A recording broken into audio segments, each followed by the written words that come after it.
কি বানালাম বলো তো? আমের শরবত। এই গরমের দিনে একবার বানালে সবাই আর একবার খেতে চাইবে। এতটাই স্বাদ হয়, এতটাই টেস্টি হয়। বাড়িতে কেউ আসলে নর্মাল আম কেটে না দিয়ে এই রেসিপিটা একবার ট্রাই করতে পারো। বানানোও কিন্তু খুবই সহজ। আম বড় করে মুখ করে কেটে নাও, নিয়ে ভিতরের অংশটা সব বার করে মিক্সিতে দিয়ে এবার দিয়ে দাও একটু লিকুইড দুধ, আর দাও চিনি। বেশি মিষ্টি আম হলে খুব বেশি চিনি দিতে হবে না।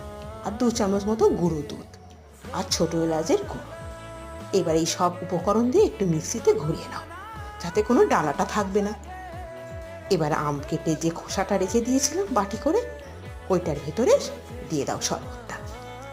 দিয়ে ওপরে ঢাকনা মতো করে আমের মুখটা দিয়ে ফ্রিজে 20 মিনিট মতো রেখে একটু ঠান্ডা হয়ে গেলেই স্ট্র দিয়ে পরিবেশন করো।